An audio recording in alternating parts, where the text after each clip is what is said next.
Okay. Morning, everyone. Nice to see so many of you here.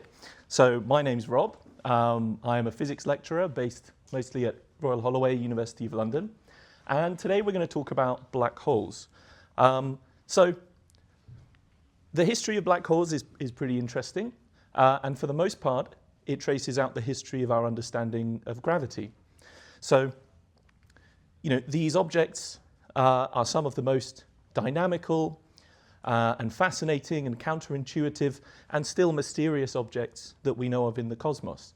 So we're going to begin by talking about gravity, starting off several thousand years in the past, jumping forward a few hundred years to more contemporary ideas about gravity. We're then going to finish by talking about Einstein's theory of gravity, so our, at present, most up-to-date understanding of the way gravity works. We're then going to talk about the ways in which our understanding of gravity does not work. So, as we will discuss, the anatomy of a black hole is quite simple. At least it's simple to describe what the main two parts of a black hole are, but one of these parts is entirely mysterious to us. This is the singularity. In order to understand the singularity and unlock the mystery of what goes on at the center of a black hole, we have to have a higher theory of gravity, beyond even what Einstein tells us about in the early 1900s. This would be a theory of quantum gravity. And no one knows what this is yet. We have some ideas about what it might look like, some sort of various stringy or loopy ideas, but none that have given any concrete results. But we're then going to move on to something more concrete, which is about the observation of black holes. The fact that these things are real objects that exist in the cosmos that we can now see through various media.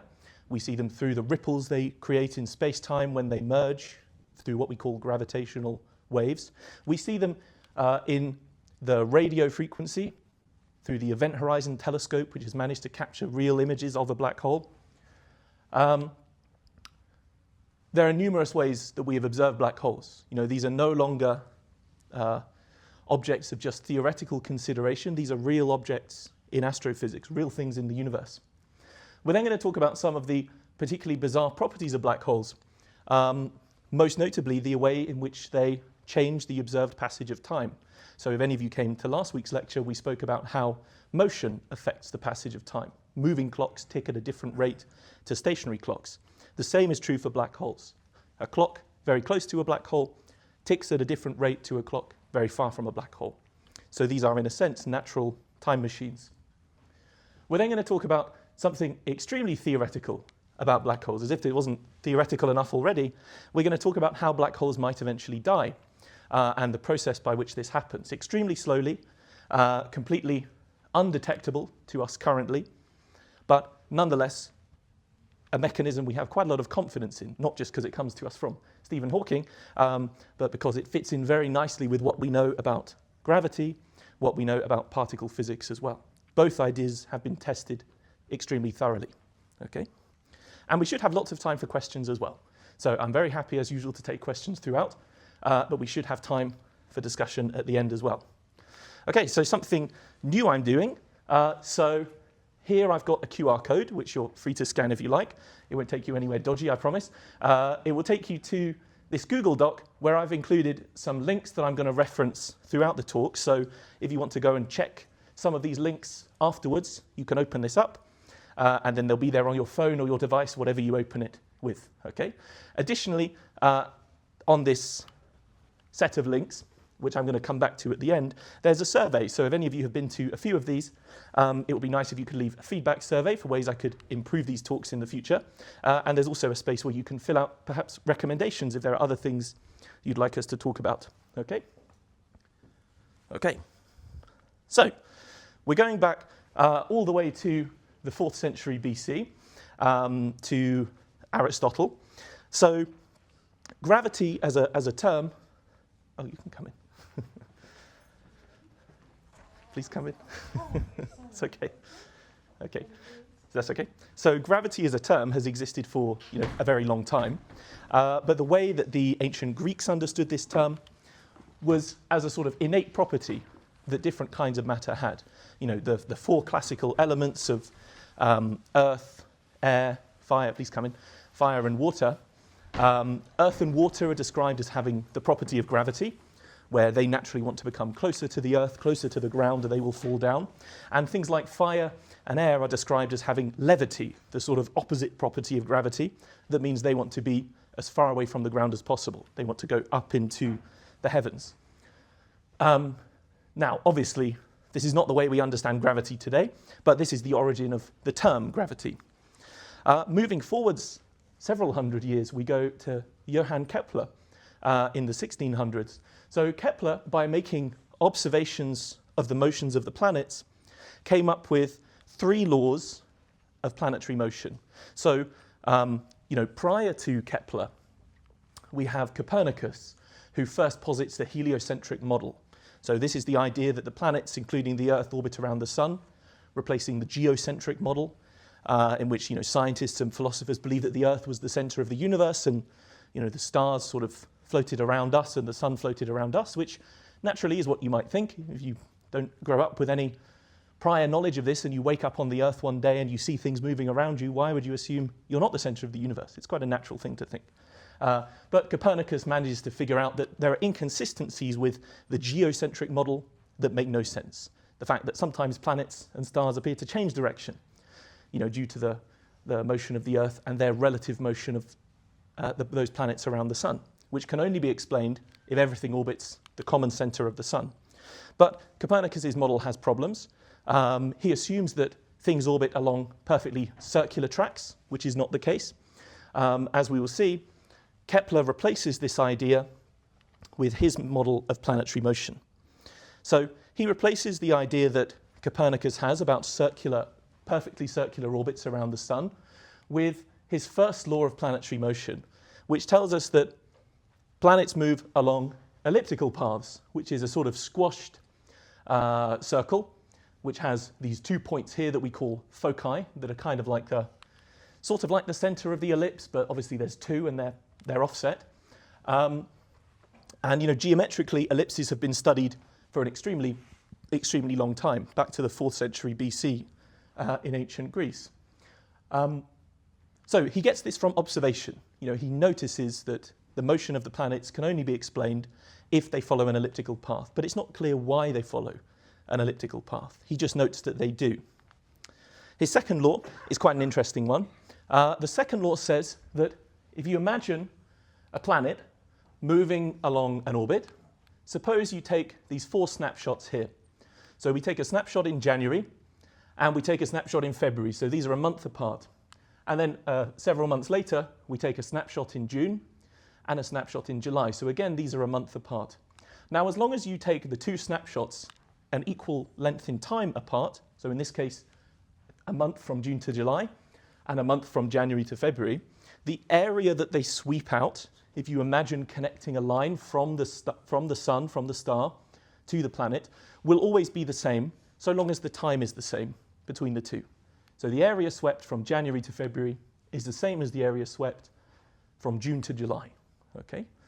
I'll take a question in a second. So the origins of this law, because it's quite a bizarre law, usually when we talk about laws of physics, we're talking about physical quantities, not imaginary areas that exist if you imagine a planet sweeping out an arc.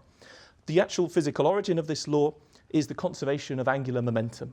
The fact that when something gets spinning, it wants to stay spinning. So when the planet comes closer to the sun than it was before, it picks up an extra speed because it has to pick up a bit of extra spin. And so it travels over a larger length of the arc here. And even though it's closer, that results in it sweeping the same area as when it was further away. Okay, there was a question at the back, yeah? Yeah. You know that January to February Yeah.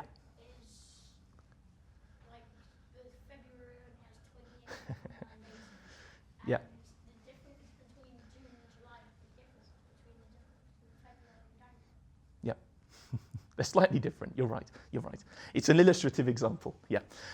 You're quite right. There's maybe a day or 2 not quite accounted for here. What I'm trying to indicate is that if the times were perfectly the same, so if the January to February was exactly the same, and if the June to July was exactly the same amount of time, to be fair, I didn't say when in June or when in February, did I?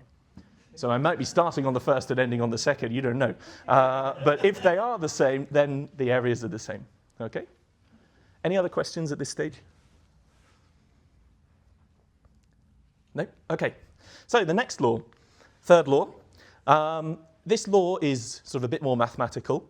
It relates the time period, so the time it takes for the planet to do a complete cycle around the star, to the distance the planet is from the center of the ellipse. It's written in this way as a proportionality relationship. So we say that the square of the time period, so this, by the way, would be the length of a year on the planet, the time it takes to fully go around the sun. The square is proportional to the cube of this length here. And again, this is something that Kepler just spots because he's got lots of data taken by astronomers from generations past and leading up to him. And he notes this law experimentally. Okay, he doesn't know where it's coming from. If any of you do A-level physics, you may well have derived this equation in your classes. But Kepler doesn't yet know this. Okay, he just makes the observation. And this law really is the key, which allows Newton to sort of work backwards from what we have here to understand how gravity must behave at large distances. So we go forward a couple of decades to Isaac Newton, 1687. He publishes his breakthrough text, the Principia Mathematica.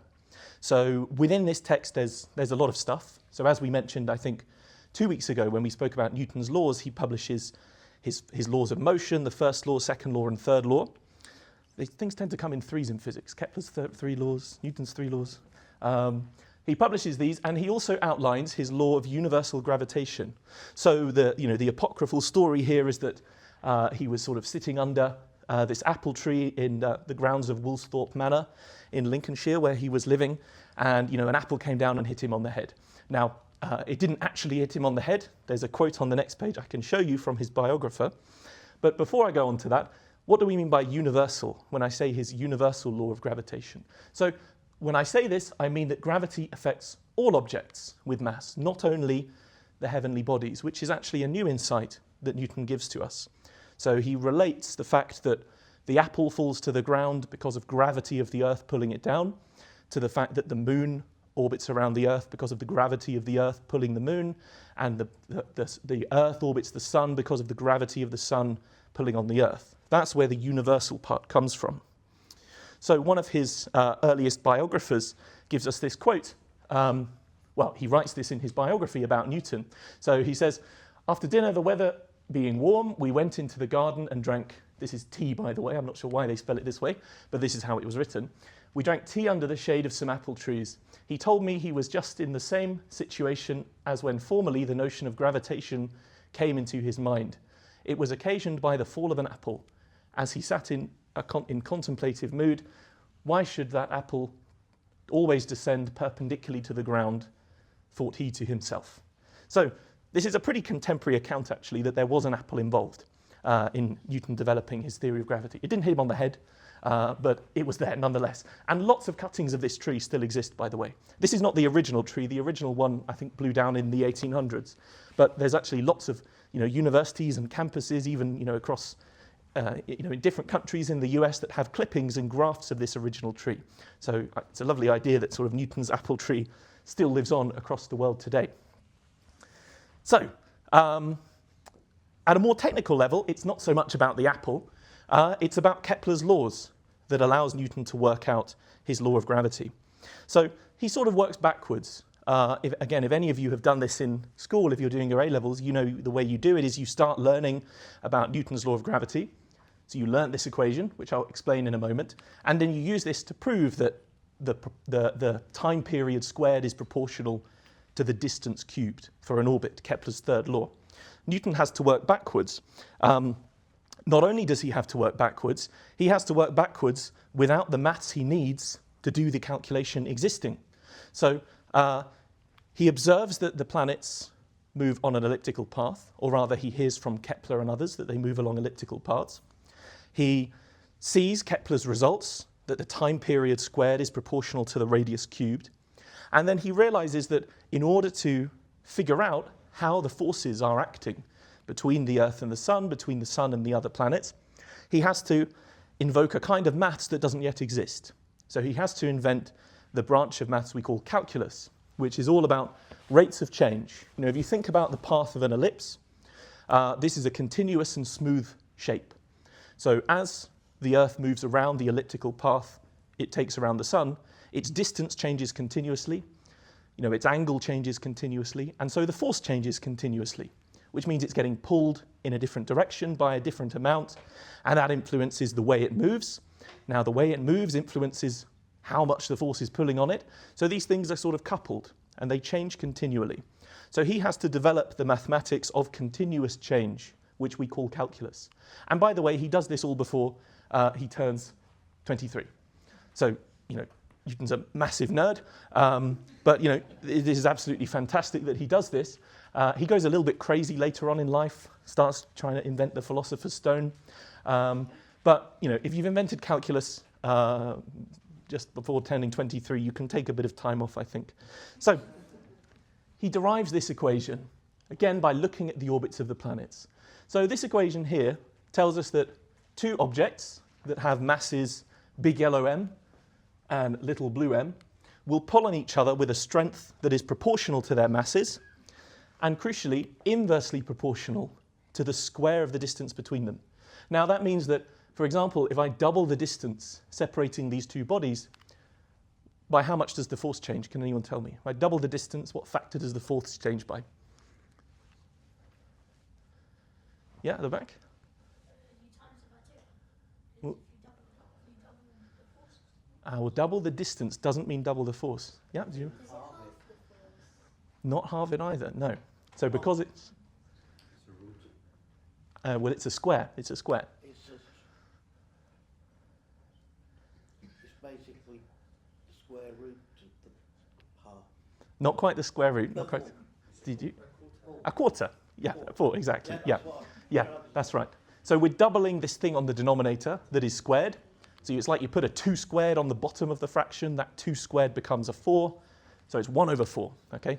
There'll be no more on-the-spot quizzes, I promise. But okay, so that's how it works. That's what we mean by an inverse square law.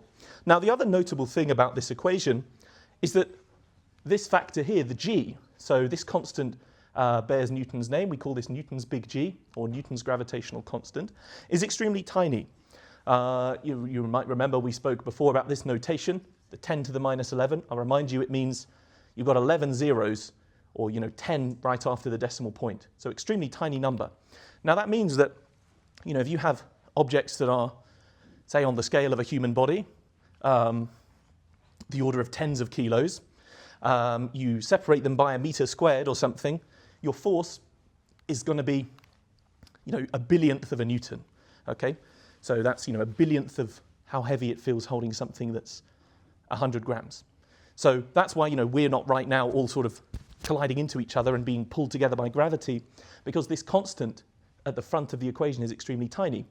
In order to have any reasonable force of attraction between masses due to their gravitational force, you need extremely large masses for that to happen. This is why we only really notice gravity on the scale of the planets and the solar system. I'm not gravitationally attracted to the wall and can walk up it. I'm gravitationally attracted to the Earth, because that's the largest thing in my vicinity. Okay? But the fact that this force is so tiny is extremely unusual, actually. When we try to think about gravity in the context of particle physics, the fact that the gravitational force is so much weaker than the 3 other fundamental forces of nature, the 2 nuclear forces and the electromagnetic force, is a mystery. And it shouldn't be weaker. There are calculations you can do that say, in order for the status quo to be as it is, where gravity is so much weaker, you need sort of almost infinitely big things subtracting and cancelling out to something almost infinitesimally small, which would indicate that the universe is extremely finely tuned to have gravity be weak. And gravity being weak is what we need for life. If gravity was too strong, the sun would burn out too quickly. We wouldn't have time for cellular life to evolve. So there's this idea in physics and in philosophy called, the anthropic principle, which essentially says that, well, the reason the universe is so finely and delicately tuned for life to exist makes perfect sense, because if it wasn't, we wouldn't be here to talk about the anthropic principle, which physicists don't like so much because it feels like a cop-out, saying, well, you know, the universe is the way it is, and we're here because of that. That's why we're doing physics. We want to understand why the forces are balanced in such a delicate way. Okay? So there are all sorts of interesting mechanisms and ways this works proposed. So the one I worked mostly on in my PhD is something called the Randall-Sundrum model, which completely naturally assumes that the universe, our universe that we observe, is one 4-dimensional slice of a warped 5-dimensional throat, with gravity existing in the bulk of this 5D space, which is why it sort of dilutes because it's so weak, and everything else lives on the 4D slice. Simple, right? Okay. Anyway, we won't talk too much more about that, mainly because it'll give me PTSD. Sorry, does anyone have a question? Yeah. How did Newton come to that G? Because 6.67 is rather odd, you know. I mean, I would say 7 with such a lot of decimals in every case. Yeah. So Newton didn't actually work out this constant. It didn't come until some years later. Henry Cavendish was the first one to work this out. And we've sort of continually improved the measurement. Because you're right, it's a very tiny number. You have to have extremely sensitive equipment to measure anything at, 11 decimal places. So it's been improved, and we know it now pretty accurately. But at the time, Newton just sort of left it as a constant.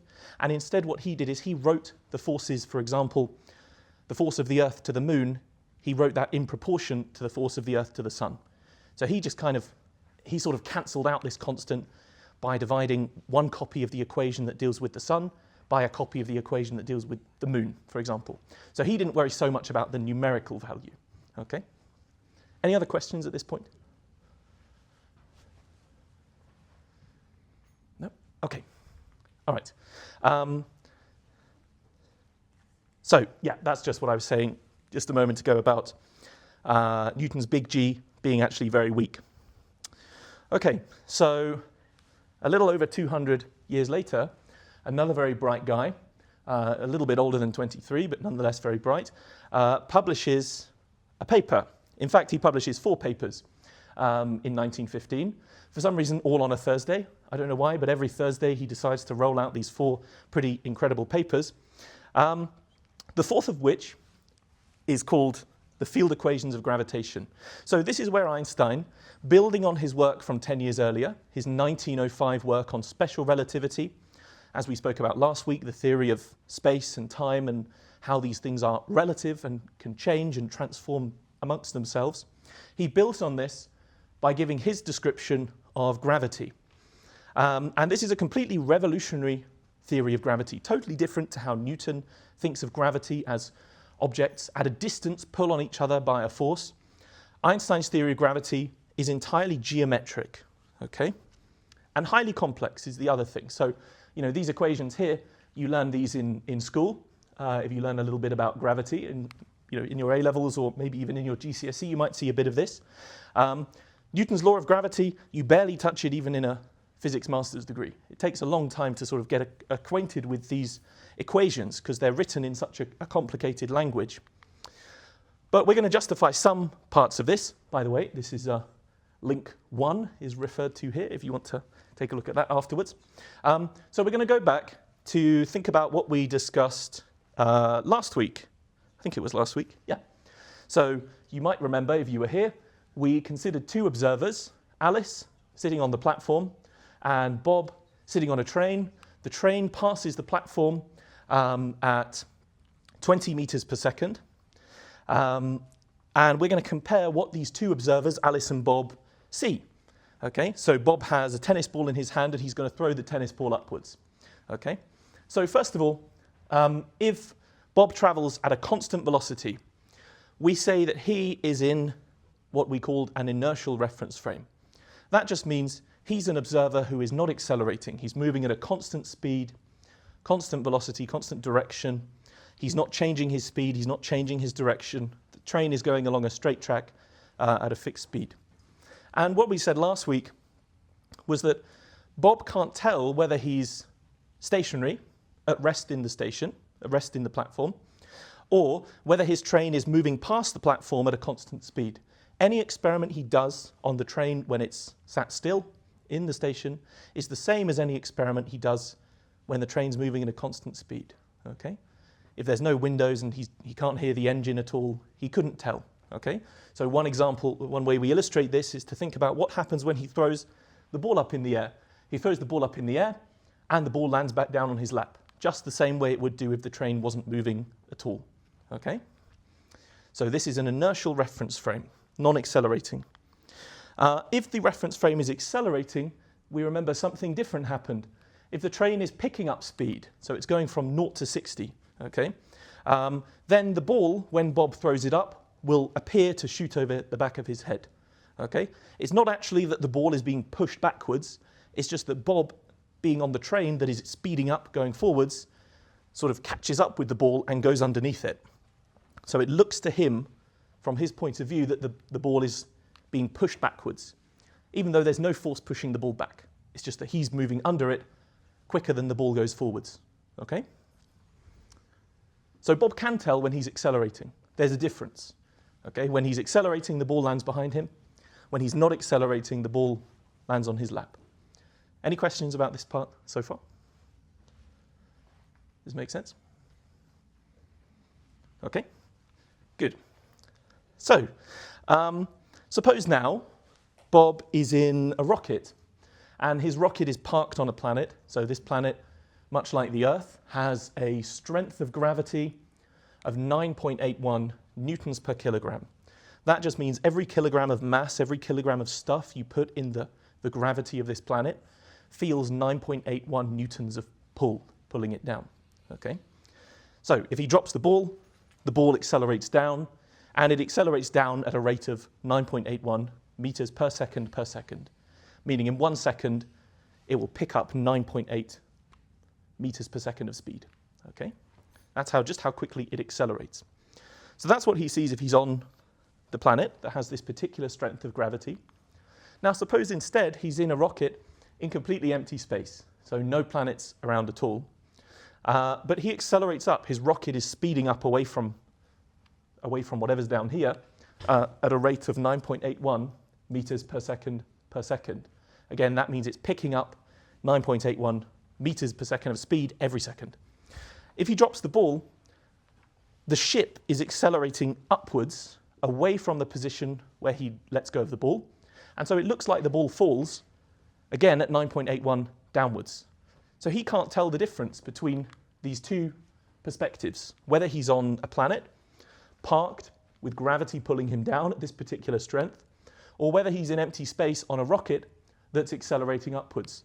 This is part of what we call Einstein's equivalence principle, which essentially says that the gravitational force is in many ways completely equivalent to an accelerating observer. You can't tell the difference between the two. And this is what allows Einstein to come up with his geometric theory of gravity. Okay? This equivalence principle is the link from gravity to geometry. Okay? Now, the exact details of that link are a little bit subtle, but what it leads Einstein to think about, he already knows that space and time are relative. They can change amongst themselves from his 1905 work on special relativity. So he has this sort of picture of four-dimensional space-time. 3 dimensions of space, so 3 dimensions in space means, I can move up and down, I can move forwards and back, and I can move left and right, and any motion I make is some combination of those 3 distinct directions. And the 4th dimension is time, okay? Now, it's a little bit different, to think about time as a dimension. You can move forwards in time, you can't move backwards in time so easily. So this is more of a mathematical trick. When Einstein writes down his sort of really detailed equations of special relativity, it's sort of like if you've got a 3D coordinate system, x, y, z, he adds t as the 4th one. And mathematically, this makes the calculations a lot simpler. And he can draw analogies to other spatial systems that makes it more acceptable to think of this as a dimension. So that part's a little bit subtle. But anyway, Einstein gives us this idea of 4-dimensional space-time, 3 dimensions of space, 1 dimension of time. Okay? So suppose we place a mass, so an object, piece of matter, into this space-time, which, by the way, space-time is not just the stage on which this stuff happens. It's not just the stage on which the laws of physics play out. It's a player as well, okay? We'll come to see what that means in a moment. So matter, when we place it in space-time, curves the space-time, okay? It indents it. You can think of this as like if you put a bowling ball on a trampoline. It curves this fabric of space downwards towards it. Now, the way Einstein writes this is in this language I referred to earlier. This is the language of differential geometry and tensor calculus, which again is pretty hardcore stuff. But if we translate what this is really telling us, first of all, here's the speed of light. That's what tells us this is something to do with relativity. We saw last week light is a major part in how we understand special relativity, why these time dilation, time slowing effects happen. Is all about light. The left side of this equation, this is a mathematical term that describes how curved the space is. Okay? So it describes, in some sense, this four-dimensional curvature, which obviously I can't draw in 4 dimensions. I can't even draw in 3. It describes how curved space is. This term on the right over here, the yellow one, is about how much matter there is. So the sort of qualitative understanding we have of this equation is given very nicely by John Wheeler, who says space-time tells matter how to move and matter tells space-time how to curve. So rather than thinking of the sun as exerting a gravitational pull on the Earth and pulling it towards it by some action at a distance force, we think of the sun as creating an indent in space-time, and the Earth on its orbit follows the curved path of that indent. Okay? Like again, if you imagine a bowling ball put on a trampoline and you throw a little marble around it, the marble will spin around the curved rim that is made by the bowling ball on the trampoline. Okay? So Einstein tells us not to think of gravity as a force, but to think of gravity as the illusion of a force given by the curvature of space. Okay? Any questions on this so far? It's a bit of a tough one to digest, that one. Yeah? Can I just go back to Bob in the rocket? Yeah. He's shooting up. Yeah. And how far outwards does the force of gravity of Earth extend then? Well, in principle, it extends infinitely, but it weakens like 1 over the square of the distance. So remember, like we said, if you go twice as far away, you get 1/4 of the force. If you go 10 times further away, you get 1/100th of the force, 1% of the force. So if you start going pretty far away, very quickly the force goes to an unnoticeable amount. But it extends in theory infinitely, but you have to go quite far away, and then there's no gravity that you can really experience. Okay? Any other questions at this point? Yeah? The only thought that I had, if Bob drops the ball whilst the rocket is accelerating, the ball is actually not falling at all because the rocket will be there before the ball accelerates. Exactly. Yeah. So it's about Bob's point of view. From his point of view, he can't tell whether it's falling or whether he's accelerating up. That's exactly right, because it's a local thing. It's about what he perceives in his reference frame. Yeah.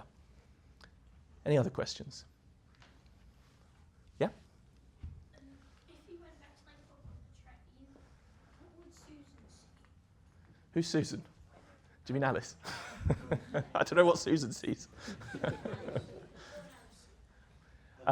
In this scenario, well, she would see, from her point of view, the ball comes up, and the train and Bob and the ball all move to the left at 20 meters per second.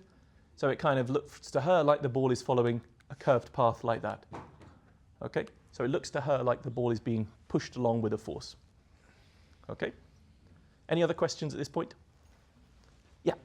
But if the train's accelerating away, then surely Alice's frame of reference would be that the ball's stationary and Bob's goes up.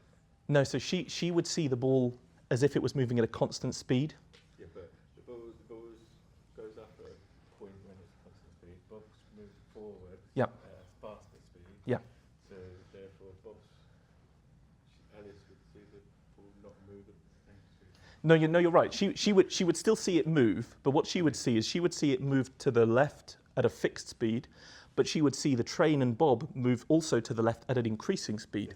So she would see the train and Bob overtake the ball, which is why it looks like the ball lands behind Bob. Thank you. Yeah? Okay, one more and then we'll move on. Yeah? Is the reason that when the train's going at a constant speed, that the ball goes straight back into his lap, that because the ball's already travelling at that speed? That's right, exactly. This is Newton's first law of motion. Things in motion will stay in motion unless they're acted on by a force. And just being on the train does not necessarily impart a force to the ball.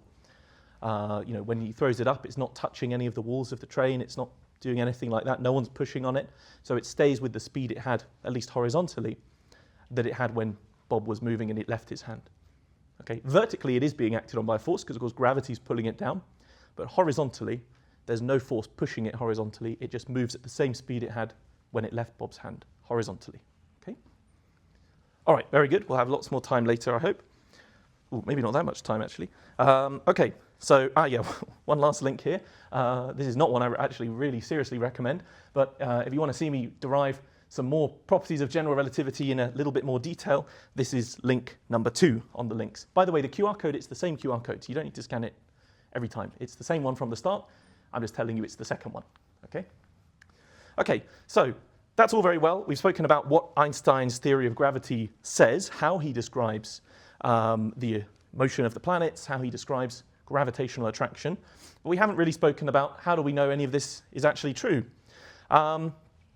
So one way we know this is true is by considering the perihelion of Mercury. So perihelion, by the way, just means the point of furthest distance from the sun on its orbit. Okay, peri means furthest, helion refers to the sun. So again, as we know from Kepler's laws, the planets move in elliptical paths. So there's one point where the planet is very far from the sun, Mercury in this case, and there's one point where that same planet is much closer. Now, what we see when astronomers look at the motion of Mercury, as they have been doing for a very long time, they see that the position of the perihelion shifts, okay? It shifts by a very tiny amount, per orbit. This is only 0.00003 of a degree, or 0.01 per century, extremely tiny changes, which are quite hard to observe. But nonetheless, we see it shift. And if you take Newton's laws, Newton's theory of gravity, and you do the calculation for how much you expect this position to shift, how many angles it should go by each year, you get completely the wrong answer. So this was a problem in celestial mechanics for about 70 or so years before Einstein published his theory of relativity that couldn't be explained. There are all sorts of wacky ideas, some involving extraplanets that we couldn't see that would influence Mercury and make it do this, but no one could really figure it out. And if we go back to Feynman's golden rule, which I've shown you a couple of times, the key part here is if something disagrees with experiment, or in this case observation, it's wrong, okay?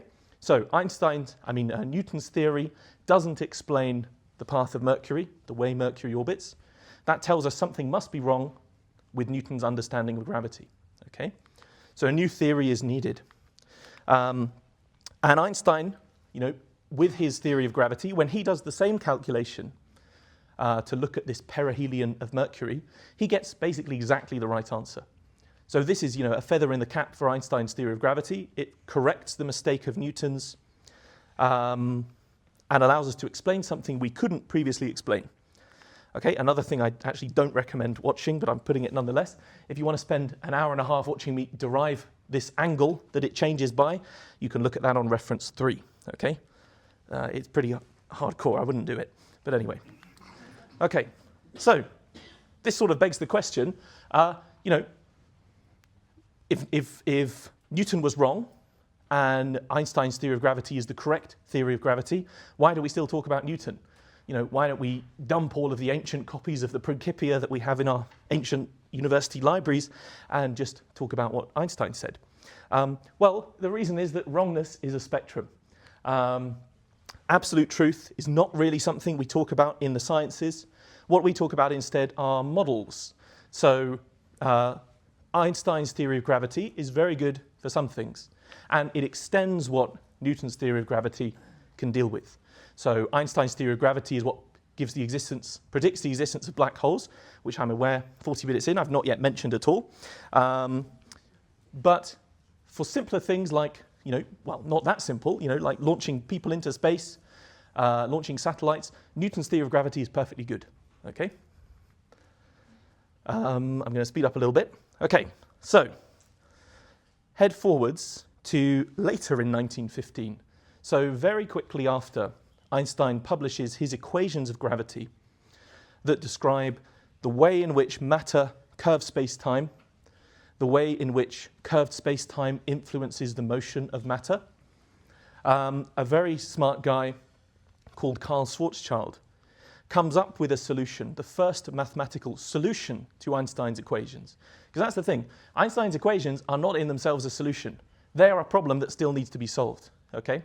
Einstein's equations tell us how gravity bends space and how how matter bends space and how space moves matter. But they're complicated equations that have to be solved to find, what's actually going on. How are things actually moving in reality? And that's a really difficult problem, which first is solved by this guy, Karl Schwarzschild. So he solves Einstein's equations, and he makes an observation. Within these equations, there is something hidden there which makes very little sense, physically speaking. And a lot of people don't believe is a valid solution. They don't believe that what Schwarzschild's solution to Einstein's equation tells us can ever really be true in reality. So the thing that's hidden inside of Einstein's equations is a black hole. So the idea here is that once matter reaches a point of collapse, where it continues to collapse and continues to collapse in an interminable way, beyond that point, anything that comes too close to this object can never escape. There's no way you can get out from it. No matter how quick you move, no matter how much force you apply, there's no escape from this so-called horizon of the black hole. So for a long time, it wasn't thought that these things really existed. It was thought that they were the result of us pushing Einstein's equations to the limit, further than they should be pushed, to give the prediction of something that cannot possibly be real, cannot possibly exist in the universe. We now know better. We now know that these things do exist. But nonetheless, there's still a sense in which these things are so weird and so bizarre, it's still puzzling to us, the fact that they do exist. But nonetheless, we've seen them. They're predicted by Einstein's equations. This is science. These things are not science fiction. Okay? So let's talk a bit about why they are so weird. To start with, let's describe their anatomy. Their anatomy is simple to state because there are only really two parts to a black hole. There's one extra little part, but it's not really part of the black hole that we'll come to in a moment. The black hole has a singularity, which I'm going to talk more about in a moment, and it has a horizon. So when you're picturing a black hole, you don't want to think of this as like a hole in kind of a golf course. This is a 3D hole. So you've got to think of a 3D sphere, which you could enter at any angle from the back, the front, the top, the bottom, that's completely black. No light is escaping from it. So you couldn't really see it if it wasn't on a clearer background. It's black, space is black. They're quite hard to see. But it's a 3D shape, okay? Not like the hole in a golf course, if we picture it that way. One other thing that Schwarzschild tells us from his solution is an equation for roughly how big a black hole should be. So this equation here is the equation for the so-called Schwarzschild radius. That's the distance from the center of the black hole to its edge. And you can see it depends on the mass of the black hole. In fact, it's proportional to it. So if you have a black hole with twice the mass, it will have twice the width. Okay? Okay, so the horizon is a one-way system. Things can fall into the horizon, but once inside, nothing can escape the horizon. There's no way of getting around this either. There's a phenomena we're going to talk about at the end, which might sort of seem to provide a way around this, of how stuff can leave a black hole. But it's not really leaving, as we will see at the end. But this is how the horizon works. You can enter Once something has entered, it can never escape. Okay? Now, there's the part of a black hole that we can actually see and has been seen with radio telescopes, which is called the accretion disk. So as material falls into the black hole, the gravity is so strong, it accelerates everything to a really high speed. These layers of infalling matter rub up against each other, very high speeds, and they create a lot of friction. And as a result, we have this glowing ring of material spiraling in towards the center of the black hole that we can see. You can't actually see the horizon itself because there's nothing there, there's no structure, there's no solid form to it. It's just the boundary beyond which no light can escape. So there's nothing to emit light or nothing for light to bounce off of, which is why it looks completely black. Okay? But the horizon you can, the accretion disk you can see. Okay? The singularity. So this is the real kind of mystery at the center of the black hole. We can give some description of what this thing should behave like based on extrapolating what we know so far about the laws of physics. So the way this is often described is this is a point of infinite density, infinite compression of matter, something with the mass of several suns compressed to something smaller than the size of an atom. But really this is not so accurate. The singularity itself is so far beyond what our laws of physics as we have today can describe.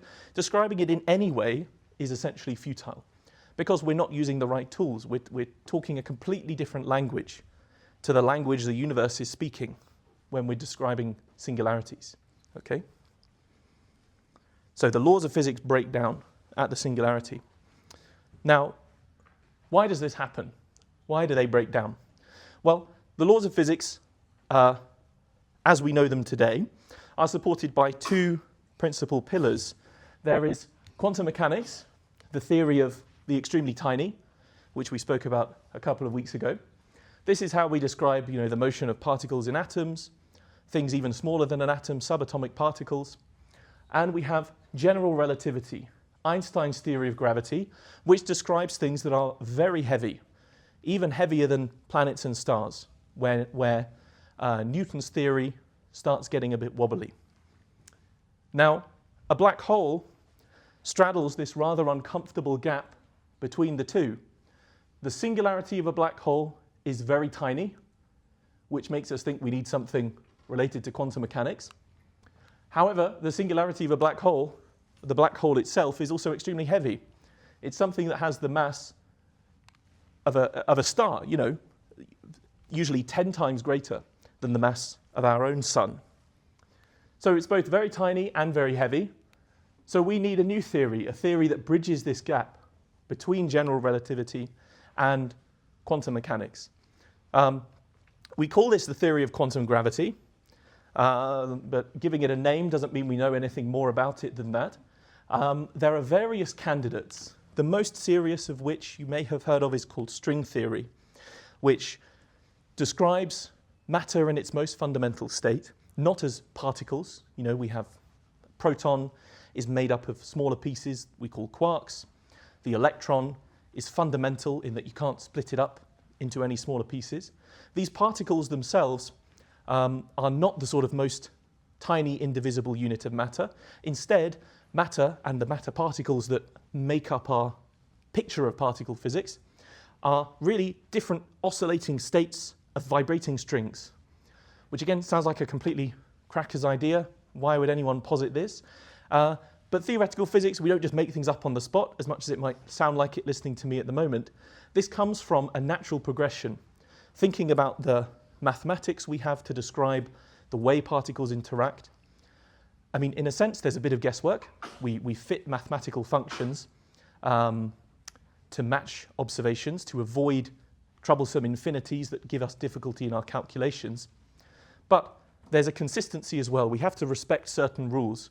We have to respect the rules of relativity, and we have to make sure that any theory of gravity we have should, in some limiting sense, give us back Einstein's theory of gravity.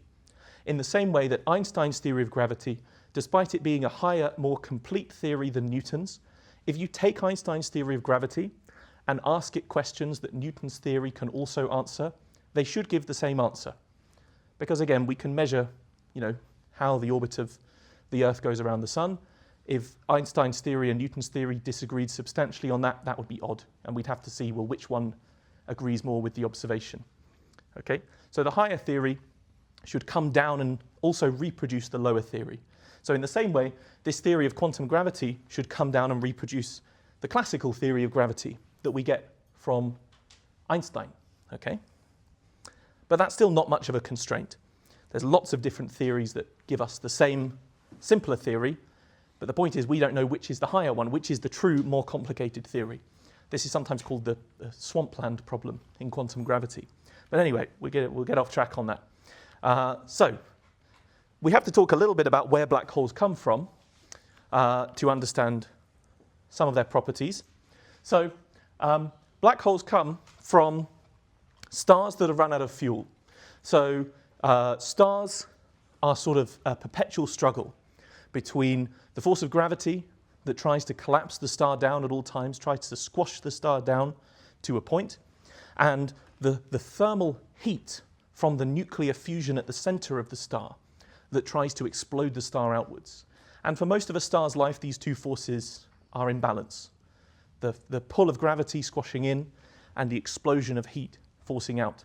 Most of the time, these are in balance. But when one of these forces gets the upper hand, changes happen, and the star might evolve into a different phase of its life cycle. So our sun is a main sequence star. This is sort of the standard middle age of a star. This is where most stars spend most of their lifetime. But when the nuclear fuel at the center of the star runs low, when it runs out of hydrogen, this triggers a new stage in its evolution that we call a red giant phase. Now, if it's a very big star, this is in fact we call a red supergiant phase. And stars that are big enough to reach this phase will also go supernova, meaning the sort of collapse of their core once all of the nuclear fuel has run out, when the core has turned almost entirely to iron, triggers an explosion, implosion triggering explosion. And the star pushes out and explodes its outer layers, spreading its guts across the cosmos in what we call a supernova.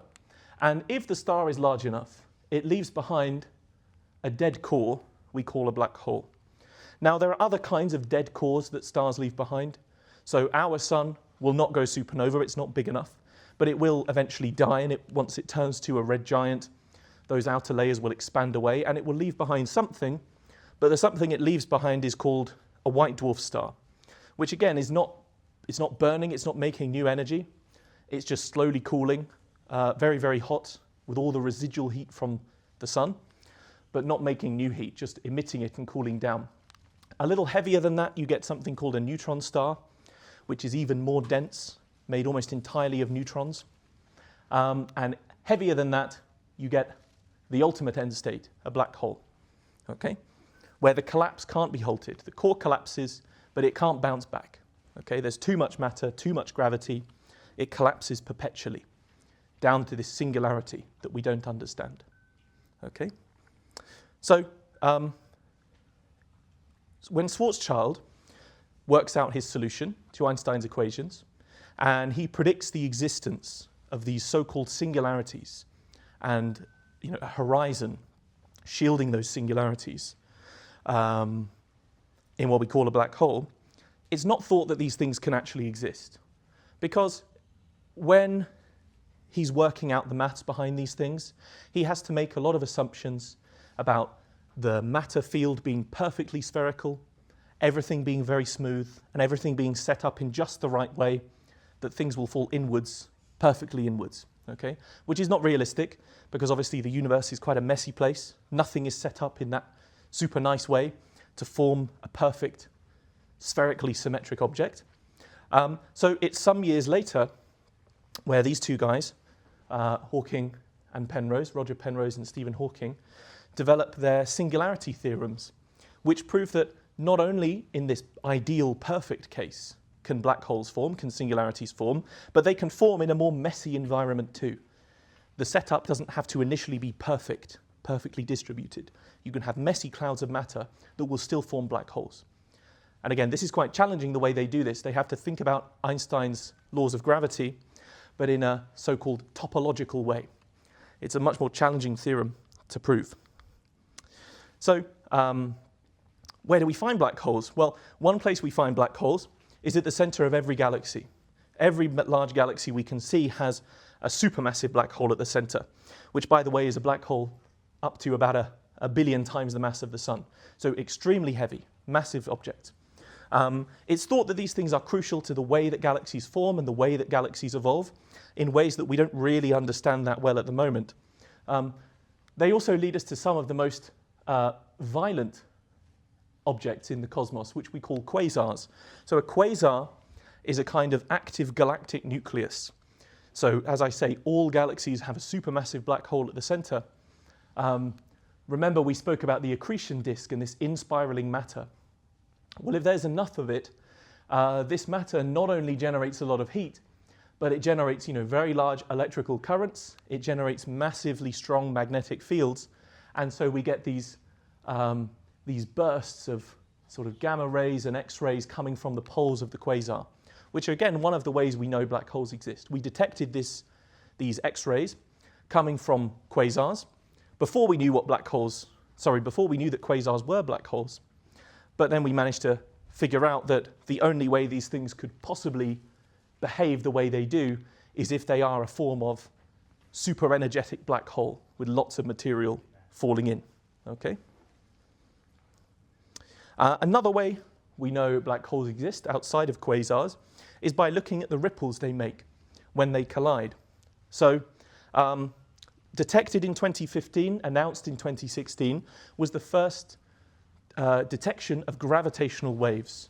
So this is an effect that has been predicted by Einstein's theory of gravity, since again the late 1910s, but hadn't been observed. They were observed almost to the day, about 100 years after Einstein published his theory of gravity. So it took a long time. Things take a long time in physics, especially now, to prove things experimentally. But essentially what happens, if you have these two inspiraling black holes, as they sort of come towards one another, they create ripples in space-time, which are sort of illustrated here by these waves, just like you would have with water waves, if you start stirring a pond of water. And these ripples create tiny little oscillations in space that perpetuate, travel at the speed of light, and eventually reach us. And these can be detected. And these were detected by a series of facilities called the LIGO facilities. This one here is in Hanford, Washington State. Each of these arms is about 2.5 miles. So this is an enormous experiment designed to measure something that's about 1/10 of the width. Let me see, actually. I can't remember how wide it is. I've forgotten. But it's something that's extremely tiny. I think the oscillation actually is about 1/10 the width of a proton. Now I think about it. About 1/10 the width of a proton over this extremely long length, which, you've got to isolate this oscillation from all the other environmental sources, earthquakes, a car going by, 100 miles away. The way they isolate it is extremely clever. Not something I completely understand, actually. I'm not an experimentalist. But nonetheless, they've managed to detect these oscillations in space to an extremely high degree of accuracy. Proving, giving us further evidence that Einstein's theory of gravity is a good theory. Because again, it's made a prediction that we can then detect. But also proving experimentally that black holes exist. Because the only things energetic enough to create these ripples, big enough that we could measure them here on the Earth, thousands of light years away, is two colliding black holes. Okay. Additionally, we have direct evidence for black holes existing. So the Event Horizon Telescope, this is a network of radio telescopes spread around the Earth. By combining all of their data, which, by the way, is an absolutely phenomenal task because the data, there's so much of it. It turned out that the cheapest way to share the data between the various locations around the world was not to, for example, upload them, which would take literally months. There's so much data. They would just give a PhD student a bag full of hard drives, send them off on a plane, and then they would go and collate them somewhere else, which is a nice way to use your travel budget. But it's much quicker than uploading them to Google Drive. So by collating all of this data, we come up with real images of how the accretion disk of the black hole looks. That's this glowing disk we see here. Okay, so let's look at an example. So I'm going to take our nearest neighboring black hole, which is called Gaia BH1. The Gaia part just means it's discovered by the Gaia Space Telescope, and it's the first black hole it discovered. So this is a black hole, and I'm showing you my maths here in case anyone wants to check it. This is a black hole that's about nearly 10 times the mass of our sun. That's what this symbol here means, 9.62 times the mass of the sun. And we're plugging it into the formula that Carl Schwarzschild gives us for the size of a black hole. So remember, this is something 10 times the mass of the sun, but has a size of only about 23 kilometers. And if any of you drove here, particularly from far away, that's about the distance to the Dartford Bridge, almost. So this is something, again, 10 times the mass of the sun, squashed down to something that's the size of a county on a planet. Extremely dense, extremely tiny, extremely high mass. Okay? We can do another illustrative example. There's no minimum size on how tiny a black hole can be. Now, naturally occurring, they have to really come from stars. That's the only way we really know that they can come about. So they have to be pretty big, just because stars are pretty big, and you not only need a regular sized star, you need a big star, over 10 times the size of our own sun to collapse into a black hole. But in principle, there's nothing that stops a black hole being very, very tiny in size. So suppose we took the Earth, so all the people, all the objects, everything on the planet, and we started squashing it down to see when will it turn into a black hole? At what point will that happen? So if you do the calculation, you take the mass of the Earth, we put it into Schwarzschild's formula for the size of a black hole, we find a diameter of about 18 millimeters, which is about the same size as a 5p coin. So if you ever want to think about, again, the scale of the density of a black hole, think about squashing the entire Earth down to the size of a 5p coin. Okay? That's how tiny, how compressed they are compared to regular matter. Okay? Any questions at this point? Yeah. On your gravitational field picture, you said the two black holes are moving towards one another. Well, why are they moving towards one another if the universe is expanding and accelerating outwards? Well, so the universe is expanding on large scales. So obviously galaxies on the whole, on average, are moving away from each other. But there are some galaxies that are moving towards each other. For example, our galaxy is on a collision course with the Andromeda galaxy. Eventually, they will merge. We'll get one big mega galaxy, and those black holes might collide as well. So things can still move towards one another, even though on average the universe is expanding as a whole. Okay. Yeah? Back a bit more again Yeah. to the black hole formation. Yeah. You mentioned about the iron being like inside the sun. Yes. And so my question was, obviously, during the supernova, that's all spewed out everywhere. Like you said, it all goes everywhere. Yeah. You also mentioned, I don't know if it was a theory about black holes helping in creating the universe. So could you feel Forming galaxies, yeah. The black hole also has iron and other things inside it that we just can't see, and that's where that theory comes from for black holes creating the universe? So forming galaxies, not creating the That's universe. right, Yeah, yeah. forming galaxies. Well, a black hole may well have iron in it, in that the material that has fallen in might contain iron, but we really can't say anything about what's going on at the center. It might be made of marshmallows for all I know. The equations we have simply stop working. In a way, yeah, it's not helpful to think about any structure within there. We have, a point, the singularity, this sort of mystery box of stuff we don't know about at all. But we can talk about what happens outside the black hole. We can talk about the horizon, but the stuff that falls inside is all part of, what becomes into the singularity at the end. Yeah. Yeah. If two black holes collided, would Yeah. one swallow the other? So they merge, they sort of merge. So their horizons, the actual sort of instant where they merge is very tricky to describe, because black holes have to be perfect spheres, essentially. Unless they're spinning, they can take a slightly sort of oblate shape, but they're quite restricted on what shapes they can take. So, for example, there are some objects that could only exist in a higher dimensional universe called black brains, which is like a flat black hole. So it's not a sphere, it's like a sheet, a black sheet. But they're quite constrained on what can happen in our 3D space. So they sort of swallow each other up. They kind of merge their horizons. Something happens at the singularity that allows them to combine. But the interesting thing is, if you take two black holes that are colliding in this way, say one has the mass of the sun, for example, and one has 2 times the mass of the sun. When you put them together, how heavy do you think they are? So 1 mass of the sun plus 2 mass of the sun, what do you get? You'd think 3 mass of the sun, right? It turns out you don't get 3 mass of the sun. You get a little bit less than 3 masses, okay? The reason is that these ripples they've created, these gravitational waves, carry away some of the energy, and they carry away, therefore, some of the mass. Because one of the things Einstein tells us is that matter and energy are sort of exchangeable, okay? So that's another interesting thing about how they combine. Any other questions at this point? Yeah? Before they derived the formulas of getting the massive black hole from the diameter, Yeah. how did they measure the massive black holes?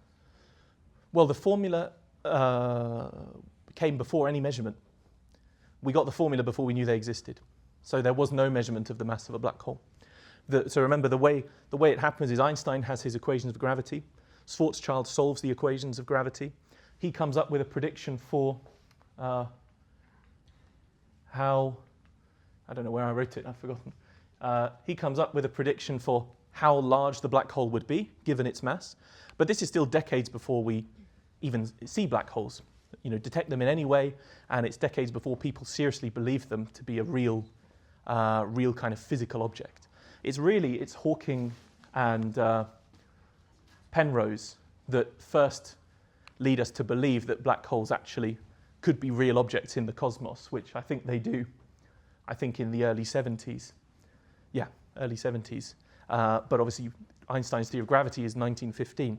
So there's a sort of 50-something year period where we've got the equation telling us how big they are, depending on how heavy they are, but we haven't actually seen them, and a lot of people don't believe they exist. Yeah? I don't understand why you need a singularity at the centre of the black hole. Surely the gravity is warping space-time.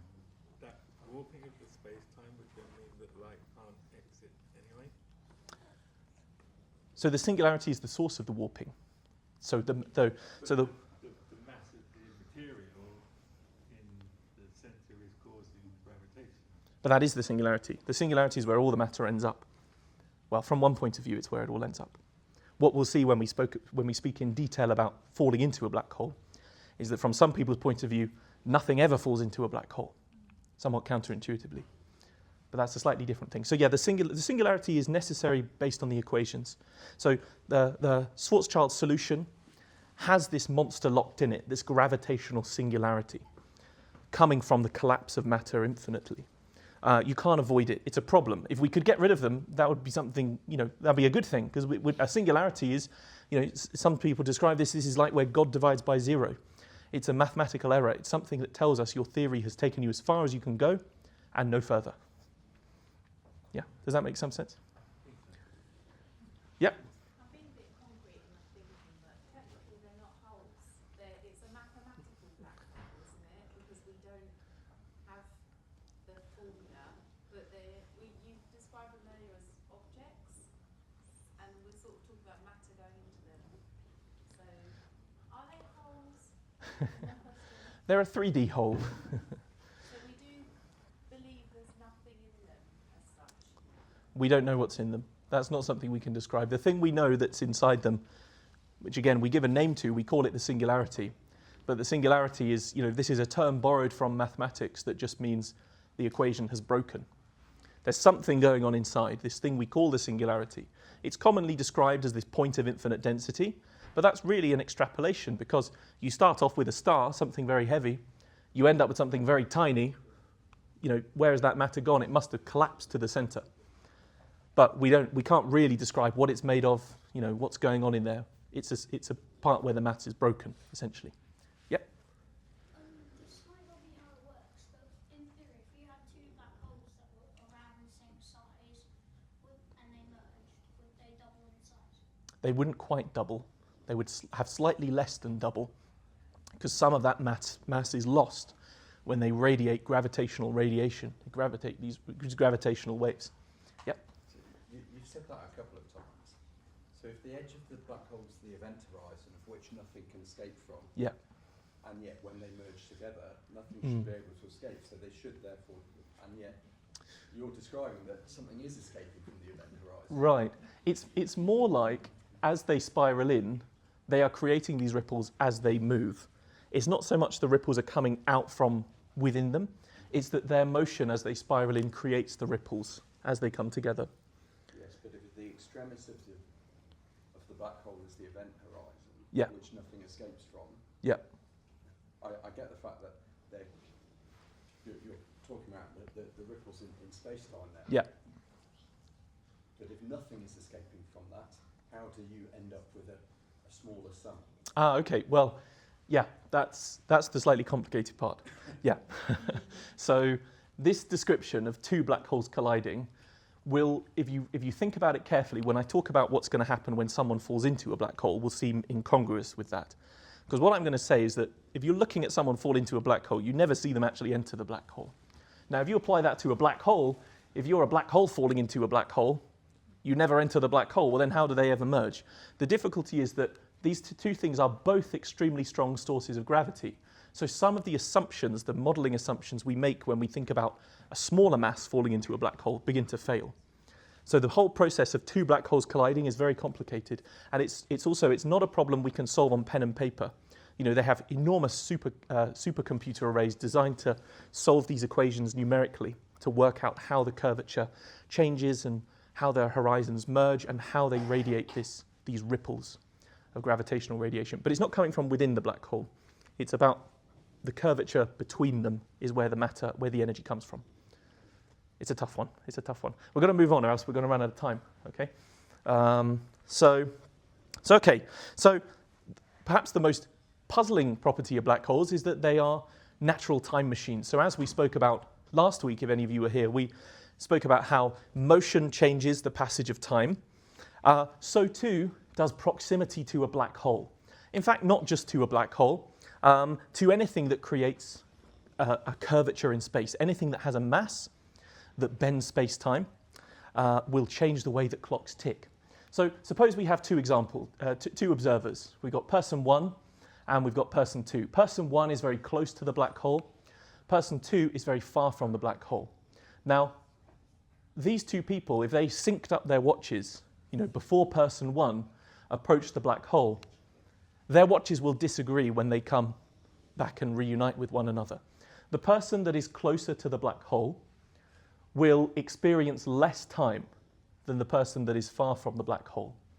Okay? If these two were twins when they separated, when they reunite, twin number 2 is going to be much older than twin number 1. Okay? Because this warping of space, this bending of space due to the black hole is also squashing time. Okay? Which is not a very helpful analogy. How can you think of squashing time? But that's what it's doing. This person here experiences less time than the person far from the black hole. So black holes can be used, as some sort of natural time machine. So suppose, again, we think about Gaia BH1. So this is the black hole that stretches roughly to Dartford. Suppose we imagine we were in an orbit around this black hole that takes us from Southend to sort of central London. So we got a 28-kilometre radius of the black hole. We're orbiting pretty close at 56 kilometres. Okay? How does this affect the time perceived by us compared to someone very far away? So someone who was orbiting Gaia BH1 at this distance of 56 kilometres away from the centre, if 1 year passes for this person close to the black hole, how much time passes for the person on Earth? If we do the calculation, we find that for someone on Earth, 1 year and 5 months has passed. So person 1 who's orbiting near the black hole has gained 5 months. They have travelled 1 year and 5 months in time while only spending 1 year from their point of view. Okay? So this idea of how long a second is a relative idea. Okay, this is one of the most shocking thing Einstein tells us, that time is not a fixed progression, a fixed construct of 1 second being the same for everybody at all times. It changes depending on how close you are to a black hole, or even how close you are to the Earth. For that reason, your head is slightly older than your feet, because your feet have spent more time close to the Earth. They spent more time in this stronger gravitational field than your head has, and so they've aged less. Hello. Okay. So how do we know this? The kind of smart aleck answer I can give as a theoretical physicist is because we did the maths. Here's some of the maths. But the real answer, which is a bit more satisfying, is that there are lots of things we've built that rely on Einstein's theory of gravity. So this is one I think I've mentioned before, but if any of you got here by GPS, you've implicitly tested Einstein's theory of gravity. Okay? So the way GPS works, we have satellites spread around in an orbit above the equator, around the Earth, and by bouncing a signal from these satellites, to multiple of these satellites, you can triangulate your location on the surface of the Earth and see where you are to a high level of accuracy. Being able to do this relies on the clocks on the surface of the Earth and the clocks in the satellite being very, very super accurate and super synced up. But the issue is the clocks on the satellite are further from the strong gravity of the Earth, and so they tick slightly quicker than the clocks on the Earth. Now, it's a tiny, tiny effect, a billionth of a second over the course of weeks and weeks, but still it's an effect that makes a difference in how we triangulate position using GPS. And so the clocks on these satellites have to be set back. Every now and then they have to be pulled back by a billionth of a second, or else your GPS stops working. It starts telling you you're 100 meters away from where you really are. So we do this calculation using Einstein's laws of gravity, using the equation I flashed up but didn't really mention here. This time travel equation that we use in this case on a black hole, it applies also to the Earth. Things that are near to the Earth experience less time than things that are further from the Earth. So we test this every time we use GPS. It relies on our understanding of Einstein's theory of gravity.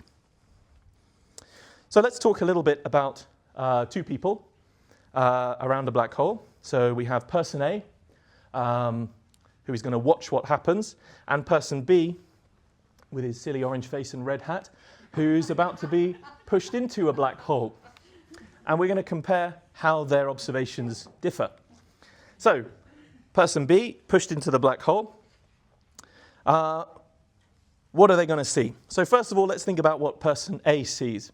So person A, who's pushed person B into the black hole, sees person B approach the black hole, but he never sees them pass the black hole. What he'll see is person B approach more and more slowly, and eventually sort of squash over the surface of the black hole, never quite passing through. So if they were to sort of stay in contact and communicate as this were going on, person B on his walkie-talkie, I'm not going to do an impression, would be sort of communicating to person A as he falls through, and his voice would be trailing off. So I'm approaching the black hole, I'm approaching the horizon, and it would never complete his sentence. Okay? So their perspectives of time are totally different. Okay? This person here is experiencing far more time than the guy who's falling into the black hole. So much so that person A would never see person B pass into the horizon of the black hole. What he would see is he would see person B sort of eventually plastered over the surface of the black hole, sort of spread out and diluted, forming part of the horizon itself, but never passing beyond it. So this is the really weird thing. We never see anything fall into a black hole, ever. Okay? We see things approach asymptotically, getting slower and slower and slower, and spreading out and becoming part of the horizon of the black hole, but never actually entering it. Okay? That's what person A sees. That's what the person who sees the guy falling towards the black hole. That's what they see. What does person B see? From person B's point of view, they do pass into the black hole. They pass in with no problem. They might not even notice that they're passing through the event horizon. Because the event horizon is, in a sense, it's nothing special if you're falling in towards it. It's special in that you can never get back out past it, but if you're just falling in, you don't even necessarily notice. Okay? What he would see, well, what he would feel, first of all, as he falls in, he might feel this very technical, very serious term we call spaghettification, where the strength of gravity on his head, if he falls in head first, is far stronger than the strength of gravity on his feet, and so he gets sort of stretched down into strands of spaghetti. Which again, this is a serious term. This is in textbooks and everything. But suppose he looks back. So as he's falling, back first, beyond the horizon, he looks out at the universe. He looks out at person A, who has pushed him in. What does he see? Well, first of all, he sees person A, as you can see with the walking stick and beard, age very rapidly as he falls through. But it's worse than that. Not only does he see person A age very quickly, he sees stars go supernova. He sees the galaxies merge, Andromeda and the Milky Way. He sees the billions of years of cosmic history occur extremely rapidly, almost instantaneously, as he falls back through the horizon. Okay?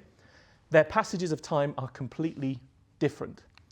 Now, this seems like a disagreement. One person sees the guy enter, one person feels himself enter, one person sees them never enter. There's a disagreement here. Well, the thing is, because he's fallen into the black hole, they can never communicate this disagreement to one another. Okay? They can never come to the conclusion that you saw something I didn't see, because once the guy has fallen into the black hole, no communications can leave. So no laws of physics, no laws of causality are violated, because the two different results are completely incommunicable to one another. They can't compare what they've seen. I'll take a question at the end, but I want to get through this first. Okay, so this is what person B sees. Actually, no, I'll take a question now. Does anyone have any questions at this point? Well, it's a natural, yeah. Have you got any sort of measurement for example, a second for person B? How long will that be for person A or the other way around? Yeah, it depends how close they are to the horizon. The thing is, in the equation we have for the time dilation effect of the black hole, once you approach the horizon itself, you get a sort of division by zero once you reach the horizon.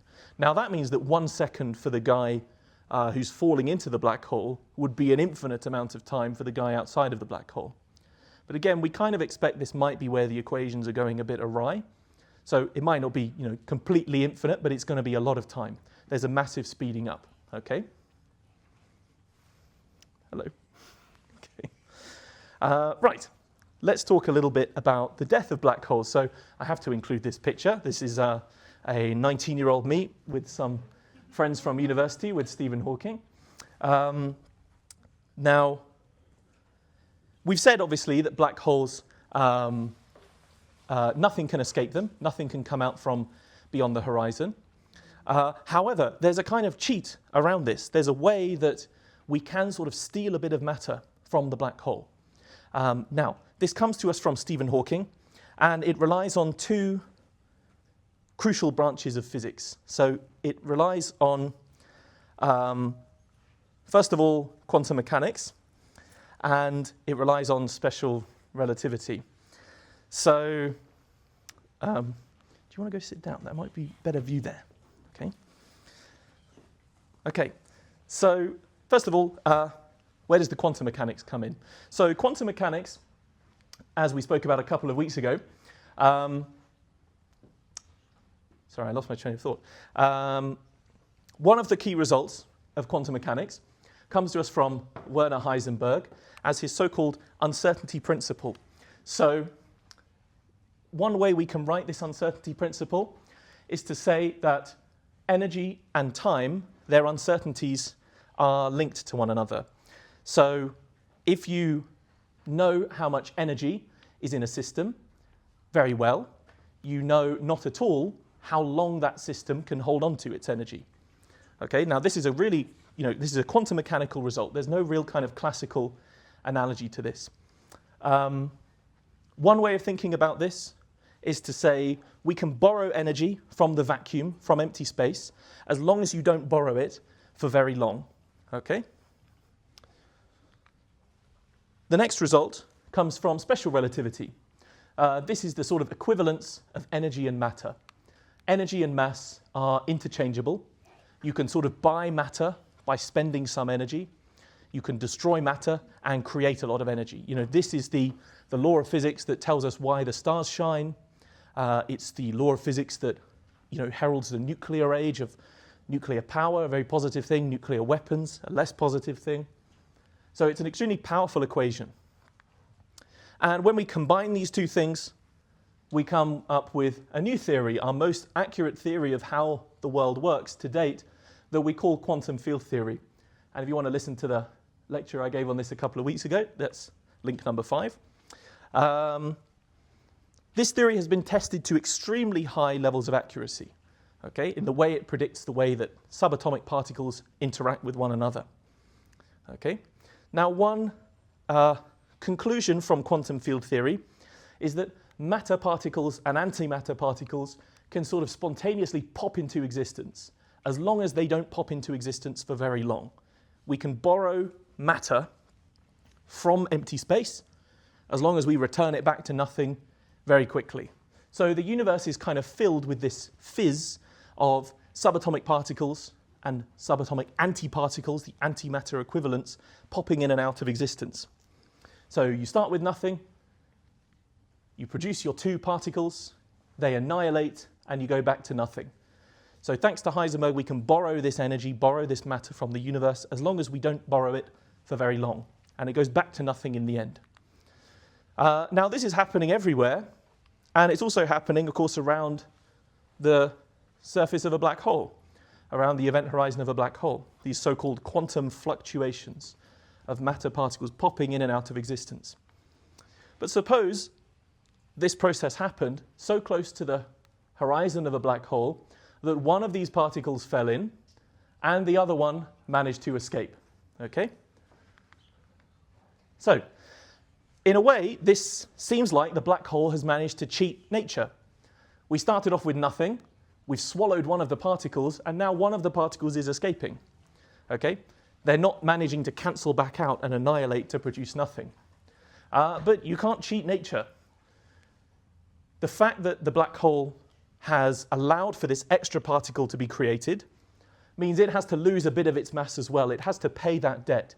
Now, the exact way this happens is really quite tricky, because you have to combine 2 difficult theories of physics, quantum mechanics and relativity. And Stephen Hawking does this in quite a different way to the way we're describing it here. But at some level, this is similar to what really happens at the horizon of the black hole. So particle escapes, which never should have existed. But note, it's not a particle that came from inside the black hole. Remember, these particles both originate from outside the black hole. One falls in, but then to cancel out the debt of the particle getting away that was never supposed to get away, a bit of mass from the black hole is lost. The black hole shrinks. And so black holes appear to radiate thermal energy. They radiate particles in the same way, a hot coal glows and radiates visible light. And over many, many, many billions and billions of years, this could cause a black hole to evaporate, so to disappear entirely. I think for a black hole the size of our sun, the mass of our sun, this would take a 1 with 67 zeros at the end years to go away. Now, obviously, the universe is not that old. The universe is only 13 billion, so a 1 with 10 zeros at the end. This is an extra 57 zeros beyond the entire age of the universe. So we haven't detected this radiation because it's so faint. They emit it so faintly, but also because we've never seen a black hole disappear. The universe is not old enough to have ever seen one vanish. Okay? So, any questions at this point? I think we'll go to some Q&A. Yeah? Because when you're going into a black hole, Yeah. you're looking out into the universe. You're facing away from the black hole. Yeah. And as you get towards it, the universe is going and time speeds up and Yeah. the universe ends. Right. event horizon. Yep. Okay, so the inside of the black hole is the end of the universe. It depends how long the black hole lives. Because obviously, given that we've said black holes can evaporate, although it takes a 67 zeros at the end of a 1 year to happen, you could only go forwards in time for as long as the black hole exists. So if the universe is infinite, then the black hole wouldn't let you get to the end of the universe. If the universe has an infinite lifetime, the black hole can only take you forwards for the length of its lifetime, which, because we know they evaporate, we know technically is finite. Because as the universe keeps expanding, the black holes run out of stuff they can swallow. The event horizon of the black hole is the death of the black hole, not the end of the universe. Death of the black hole, that's right, not the death of the universe. Yeah, yeah. Okay. Yeah, the question at the back. What would happen if you just entered a black hole? Yeah. For example, how person B looked back at person A, like you just entered, then let's just say the black hole dies/disappears. What would happen to that person that just entered the black hole? So person B would only see forwards in time for the life cycle of the black hole. So they would only be able to go forwards in time to the point where the black hole stopped existing. Well, from their point of view, they would still get swallowed up into the singularity from person B's point of view. From person A's point of view, they would be part of the horizon which would disappear when the black hole disappears. So they would both be in pretty bad shape by the end of it. Yeah. Maybe a couple more, just because we're running low on time. Yeah. So it's the past anti-particle pair at the event horizon, where Yeah. one gets drawn in and the other escapes. How does it escape? Because surely the gravity of the black hole would pull it in anyway. It's outside of the event horizon, so it could escape. I mean, in reality, both could enter, in which case the black hole doesn't radiate anything, so it doesn't lose any mass, because it's like you're adding 0 to the black hole and taking away 0 from the black hole. But some will be able to escape if they have high enough energy, if they're beyond the escape velocity at that distance from the centre. As long as they're not within the horizon, things can escape. Even if it's quite hard to escape, they still can. And this energy just comes from nowhere? From the vacuum, yeah. Yeah. It's just it usually cancels out because they appear as a pair production and they disappear and annihilate and they're gone. Okay? But if one falls in, it's like you've borrowed something from the universe and the black hole pays that debt. Okay? Any other questions from anyone who hasn't asked one yet? Yeah. If we somehow manage to take, you say you can get energy and mass out and it has to be replaced and all that, but if we somehow manage to get energy away from the black hole, and we kept doing that over time and time and time, and the black hole obviously has to pay the debt, like you said, would that eventually ruin the whole universe if we did it long enough? Because obviously the black hole's what's holding it together, the galaxy, should I say, is what's holding the galaxy together.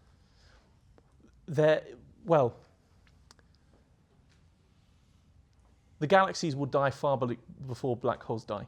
So we could do this for ages and we would still not call We still never notice. We'd still never notice. Because, like I say, a black hole, a tiny black hole, tinier than any black hole can reasonably be, the mass of our sun, will take 10 to the power of 67 years to go. So a 1 with 67 zeros. And obviously the universe is only a 1 with 10 zeros at the end. So way, way, way, way, way longer. So we'd never notice. Yeah. We'll take one more question, if anyone has one. Yep, yeah. Going all the way back to gravity. That's okay. If I had an apple, the entire Earth is pulling on that apple in my hand. Yeah. Well, let go, it'll fall to the ground. Yeah. Why doesn't the moon fly away? Well, so the moon is falling. The moon.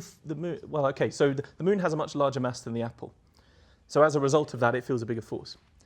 But the moon is falling towards us. It's just it falls and it keeps missing. That's what an orbit is. It's a fall while missing.